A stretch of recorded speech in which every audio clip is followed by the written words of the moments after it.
It's Linda MacPhee's workshop. Here's Linda. When you hear that music, you know it's time for our show. Hi and welcome to the workshop.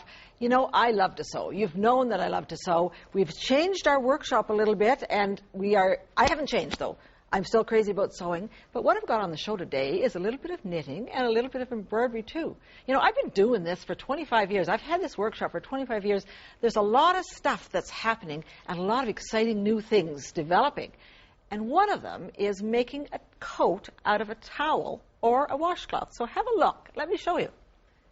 Here's our model, and I just love bright colors. I mean, can you tell? So this, let's just put on my glasses and I'll show you here. This is what we started with.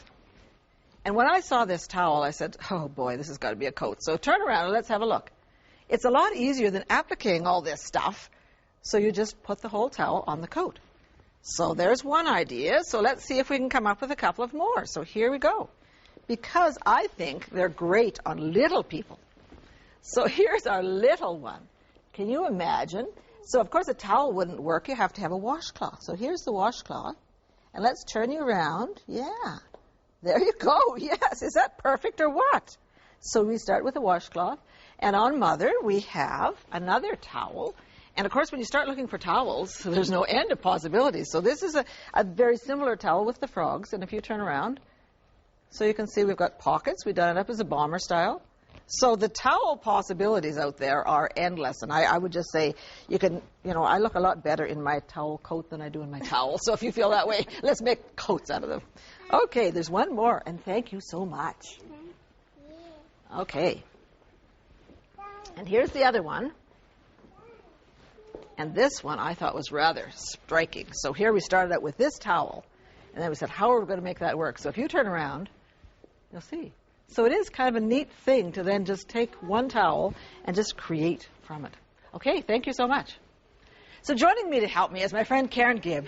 And I've known Karen Gibb for how many years? Oh, 25? Probably something like that. And Karen, you are an obsessed sewer as well as I am. And you just sew everything for yourself. And I think the other thing that's always tickled me about you is that I have you working part-time in our shop, and you have a handicap, and you have one arm that is not functional. Right. But Karen can sew and pull down fabric and cut fabric. And if I can do it, anybody can do it. Well, I mean, you're a clever lady, but I just think that's amazing. So let's talk about, you've made many towel coats. Yeah, I have. Okay, let's just talk about... These ones are very cute. The washcloth. Washcloth. Yes. So here was the washcloth. So we've used a shape, and we call it the crazy coat. It's a dolman shape, because then you can put the towel down, and you don't have to worry about where the sleeves go. Right, right. What kind of fabric? Yeah, what kind of fabric? Can you use other fabrics besides this? Yeah, you know. Oh, yeah. We've used fleece. Here's the cotton jogging fleece, but the heavier fleece is good, or even a cotton if you're in a warmer climate. Nylon, yeah. It depends what climate you're doing this for or what time of the year you're doing it for. So what we said is that let's then take this apart, because if we put this on here, it doesn't quite fit. Right. So there's a hem on here, so it's easy enough to put that hem undone. And you don't have to do anything but just sew that. There's a selvage edge. Is that not fun? It was meant to be, don't you think? All right, so then we're going to center that and sew that. Then for the front, it's the same thing, so you'll need two washcloths. Right.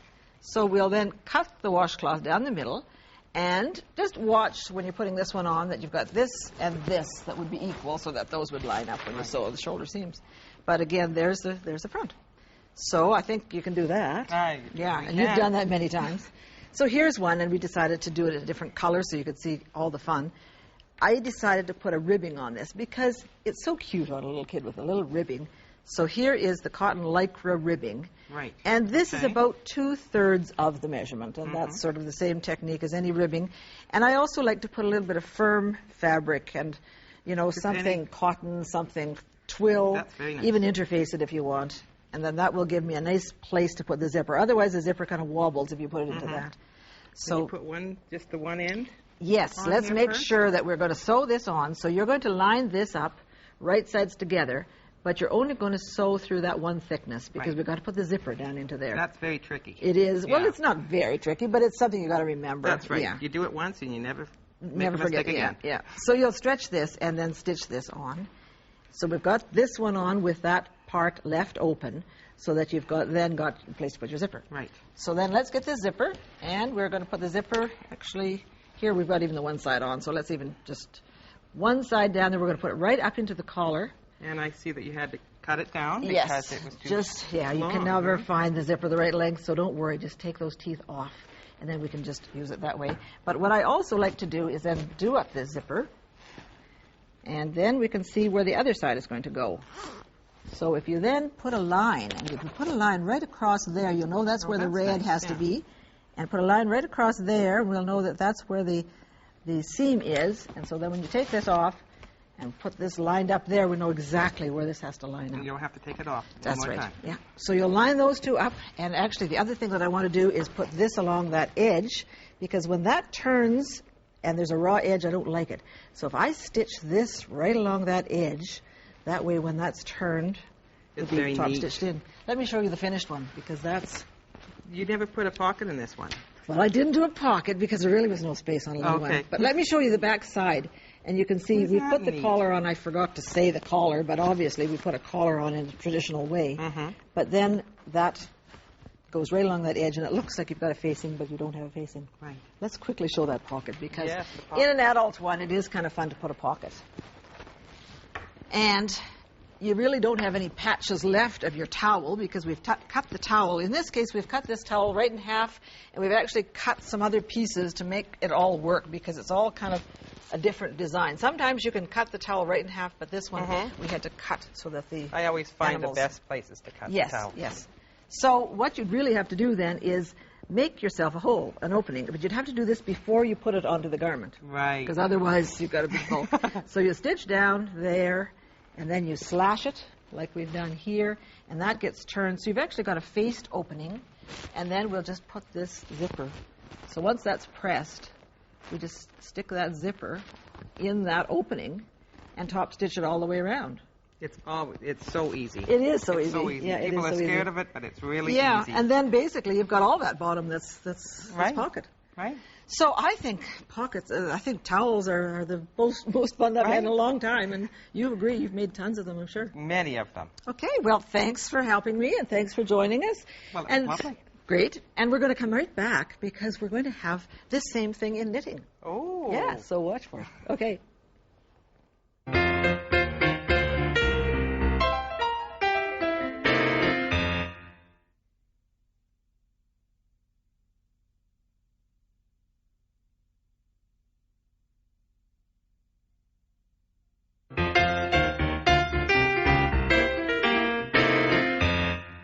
You know, I was just talking about this stuff, and this stuff obviously is twill tape. So if anybody didn't understand what this was, it's twill tape, and it's available all over the place. But I'm just delighted to be talking about knitting, and with me is Ann Oger. And Ann, I sort of gather that, I mean, you're kind of the queen of knitting. She does... No, I'd rather be the princess. I'm not old enough to be a queen. Oh, of course, the princess of knitting. And I think you do with knitting what I do with fabric, like design the patterns and get the fabric and get the yarns, create the whole thing. And you run around the country. That's basically it, kind of all over North America, from San Diego to New York, Texas to wherever. Getting people excited about the knitting world. Showing them some of the things that they can do, showing them how different techniques that will help them improve their skills and stuff like that, and getting them excited about new designs. Right, and you do everything on the machine. Yes. So that is kind of exciting. Machine. Yes, of course.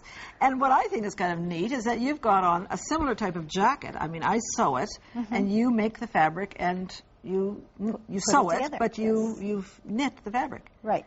I think that's kind of neat. So it's using the two techniques and marrying them together quite beautifully. Yes. So I also like what you said you did with your buttons.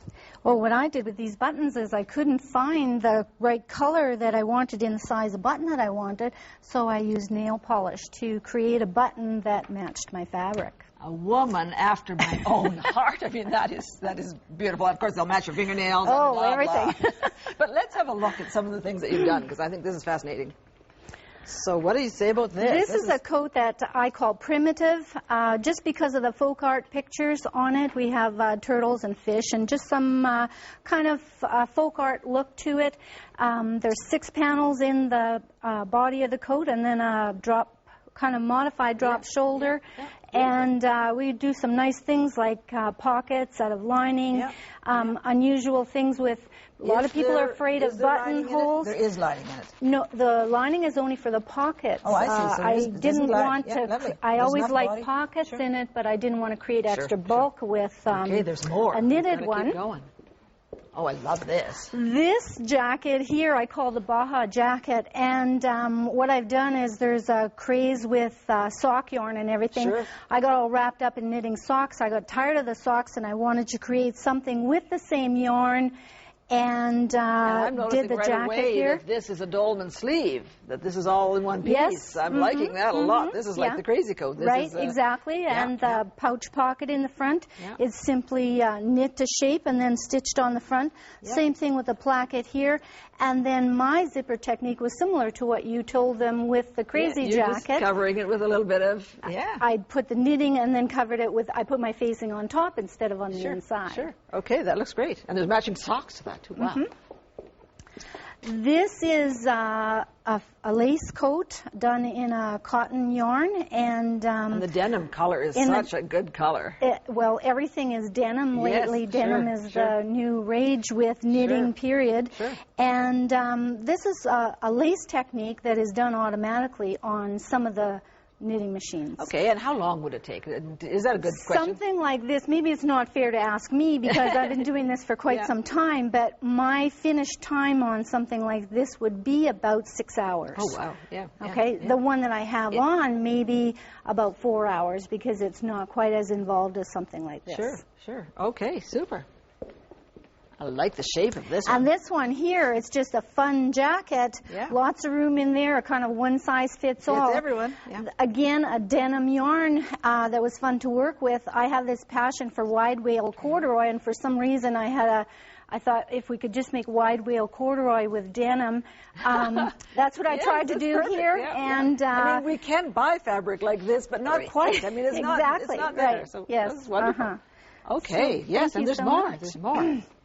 And I think what's exciting about this next one is that it is our crazy coat. Right. This is the one that I saw first. When I met Marianne, I saw this jacket. It was in one of your magazines, wasn't it? Yes. And I just said, oh, wow, this is the crazy coat. It's done in all different sections. You tell us. I mean, it's turn around. What I did with this one is I had seen Linda's crazy coat and how she put all her different fabrics together. I decided that I had bought this pair of shoes, believe it or not, high-top denim sneaker, or white and gold sneakers, and I needed something to go with it, so I created this jacket just using the gold and white yarns, and I knit up different pieces of fabric, experimenting with different stitch types that the knitting machine will do. So this is a great beginner project, really. Exactly, just try a little bit of a lot of different... all you have to do is knit square pieces and then do cut and sew the same way that you have done your crazy jackets. Sure. No, I just think that is great. And then, of course, I experimented with, instead of putting a zipper in this one, I did a button front and just picked buttons, all different buttons off of a sample card. I think the other interesting thing is you said you did this in about 96 or something like that? Yes, 1996. Yeah, and it's timeless. I mean, the classic lines, the dolman sleeve, it's timeless. So that goes forever. Okay, looks great. All right, let's get back and then start talking about this whole knitting thing, because you say it's fast, and that's along my line. If I can do fast, it, wear it. And like I said, I was experimenting. I love socks is the latest craze with hand knitting or with machine knitting, and this yarn can be. It comes like this, so it makes these socks automatically. I like that. A pair of socks like this, if you were hand knitting them, I'm not sure how long would take you because I don't hand knit anymore, but on a machine I can make a pair like this ready to wear in about 45 minutes. Okay. So I know people sweat for days to make these with knitting needles. Anyhow, what I did with this yarn in making this jacket here was I just knit it so that I would get the stripes on the jacket going vertical, similar to what the old Mexico-style jackets from when we were teenagers, and this is what you were talking about, is that back side of the zipper with that little bit of the little bit of facing that's yes, you made. put the See, facing, this yeah. is knit automatically. Yeah. This facing I put on the top part of it, Right. so that I didn't have to worry about the back side of the zipper being exposed. Let's talk about the creativity of knitting, because I think so often people just get the pattern and they do the garment, and you know it's kind of mindless. But let's talk about some creativity. The other fun thing, like I said, that sock yarn and denim yarns and everything like that, that's kind of the current rage. And I decided that I wanted to make another jacket similar to the Crazy Jacket, but I wanted to use up I've got all this leftover denim yarn and stuff now. So what I did, these were my about leftovers. I'm obsessed with them. These are the basic yarns that I had to start with, and I kind of experimented with my machine and came up with all different types of... And make patterns in them, make designs in them. This one, when I did, Linda, this was just a plain piece of stockinette, and I wanted to experiment a little bit with bleaching the fabric. Ooh.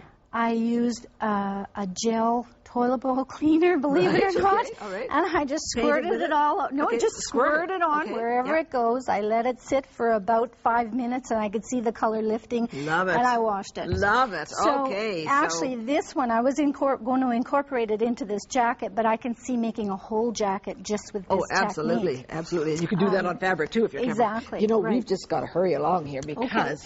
So what have you got? So what I have here is I have the. This will be the lining of my coat. I chose a lightweight... because you want to be indoors, eh? Because I want it to be an indoor weight. And this is our Crazy coat, the same shape that we used with the towel coat. Basically, yes. What I've done is I've just opened it out a little bit so that it's going to give me a little bit of a swing style to it. And here's your shoulder seam. I've seamed the shoulders, and then what I did was I could try it on. I basted the side seam so that I could look at it and see that that was the size that I wanted. Now I'm going to start combining my fabrics and putting them on. Knitting? Tell me that. Yes, you can. There is a lot of people will be afraid to cut knitting. Let's take this piece here. Cut it? Can I cut it wherever you want. Oh, this is sacred stuff. And the thing, go this way too. Go this way, okay. Because what happens is a lot of people will think that, I can't cut knitting because it's all going to come apart. Yeah. Well, start picking at this and you'll see that yes, you can pick it apart where, but it doesn't takes just a lot of disintegrate. work. Right, Doesn't. exactly. So what we're going to do... There's definitely something there. What I've done with these is I have, after I've cut them, I've gone with the serger and just overcast the edges, okay? I don't use the serger to actually cut out the fabric because that's when you're going to get rippling and buckling and stuff like that. And on that white one, you then used bits... Not of twill tape, but different... What I did with that was I actually made up my own trims because it was really hard to find gold and white. So in some of the cases I knit the trims. Some of them I bought pieces and put them together and stitched little bits here and there. What I'm doing with this one is I actually knit some trims that I can use to hide my seams. You've got me excited about knitting, I think. Knitting and sewing, they work so beautifully together. Thank you, Marianne. We've just got to go, but I hope we've got you excited about it. So don't go away, because when I come back, I'm going to have some more exciting stuff. Thank you.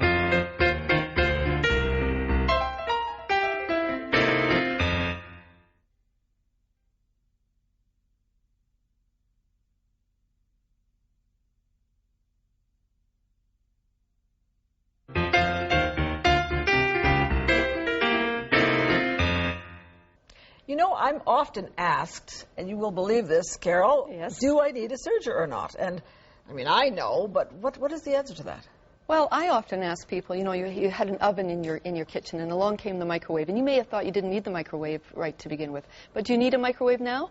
Oven and microwave, they do different jobs, you need both of them. Sewing machine and serger, they do different jobs, you need both of them. I don't think that you could do all of the sewing that you do if you didn't have a serger, surging through all of that fabric at twice the speed as a sewing machine. Oh, it's just a delight, it's just a delight. So for nothing else, just raw edges. Just well beyond raw edges, let me quickly show you some things that were done by serger. Heirloom sewing, okay, right. Using the rolled edge. Isn't that just absolutely exquisite? Yes, so you didn't make this. That's an insert, but you joined it together. Joining it together. Yeah, perfect, perfect. But let's say that was with a 4-thread serger. Let's say you're going up to a 5-thread serger where you can use cover stitch. Yeah. Chenilling. With the serger? Layers of fabric using the cover stitch with a serger. Here's a piece where it's done. We slice scissors, it, throw it in the electric scissors, throw it in the wash, and here we have chenilling. This is what it turns into. Quilting. Okay. You know how much we like to turn out quilts don't do sergers. Oh, now they do. Because it does it twice as fast, and it's really accurate, and you don't have any of those little thread pokies over the edge because it's cut off the edge. All right. Serging. Okay. And then there's this. Rolled ham. You've seen this before, I'm sure. Rolled ham doing this, very traditional. Classic. But I mean, the multitude of things that you can do with that. So what do I look for in a serger? Again, quality. Okay? Get the best quality that you can, because the quality that is in the machine is going to show on what you're producing. You're putting your time and energy into. Okay. Are there any tips, any tricks, anything? Features how many for threads, price point? How many? Ease of use. Okay. Ease of use. You want to be able to thread it easily. We're not as used to sergers as we are sewing machines.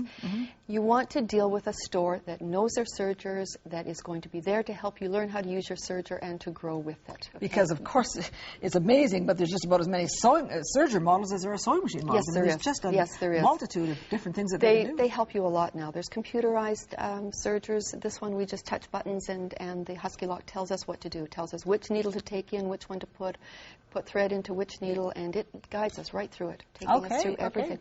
Carol, you are the expert, because this is what you deal with all the time. Both of us do. Well, yes, you are well, I use it a lot, but you know all the different kinds, and I think that's really what our viewers want to know is, if I'm going out there to look at a serger, I first of all have decided that I need one. How do I pick? And the dealer, I think, is so important. The dealer is key. Value is key. Features per dollar. Decide, what it is that you want to spend. Usually we spend slightly more than we decided we want to spend. And then look at the features you're getting. And make sure it's features that are value features, not gimmicky features. You want the ones that are going to turn out good product. And that person's going to be there when you need them. That's right. Thank you so much for this. We got to go. Okay. We're coming back with some embroidery next time. Okay. It's embroidery time again, and I'm delighted to have Eileen with me because I saw this magazine, and I said, wow, I love that outfit. And now I've got the person that made it, and I've got the outfit. It just doesn't get any better. So I'm just delighted to have you on the show. What are we going to learn today? Well, we're going to learn how to add some simple steps to make your embroidery look very elegant. Well, this does. Yes. The first thing we're going to do is add just a scrap of silk organdy. And silk organdy is very strong, so you don't even have to worry about any color. Additional stabilizer. Well, I've taken a scrap of the shape of the bloom and pinned it in place. I'll then hoop my fabric, centering that scrap, and of course I'll remove the pin. Right. Then I stitch my embroidery design. And the design is already there. I don't have to think. I just put two colors. That's right. Yep. And it'll stop when it's time to change to the second one. Beautiful. Then we go over to the ordinary part of our embroidery machine, regular sewing. Yeah, regular sewing. And then we add a zigzag stitch set for a satin stitch. Beautiful long bloom. Long stem gives you a nice 8-inch bloom. I think the joy of this is so often, I shouldn't say so often, but sometimes on commercial garments I see this plunk thing. Here's a plunk, and here's a plunk, and here's a plunk. You can join things together this way, and I think that makes the whole thing work. And like on the cover garment here, it fills the whole right bodice with embroidery, but really it's only 3 embroidery designs. And then what I love is you've taken this little element out and made them separate. Yes. And of course they don't have to match, so they're asymmetric. Right, so and the color is the same, so that's what makes it all cohesive. Oh, I love it. And speaking of color, here we have a white blouse with light blue slacks opposite in color. Very coordinated, really good-looking outfit. That looks so good, I think, just the coordination. Yeah. It just separates the sheep from the goats, I think. That's right. Okay. And then your quilters love to quilt. Sure. And we always love to add embroidery to our quilts. So here we have sunflower designs with long satin stitched hems. And that could be on an existing quilt, or it could be one that you design, whatever. Sure. And then this one. Then we have a sweatshirt that has 1, 2, 3, 4, 5 embroidery designs in an overall pattern that are then connected by satin stitching, making it appear to be one large embroidered design. I like that because I like the overall effect. And if you can then just use regular stitches to join it all together, I think it's perfect. So that's exactly what you've done on that one. That's right. Yeah. And so you've shown over here exactly, you start in the center, and as long as you start in the center. Right. And then your embroidery design is placed exactly where you wanted it. Thank you, Eileen. This is great. So we've had fun. We're going to have more fun. We're going to have Eileen all over again. So keep watching.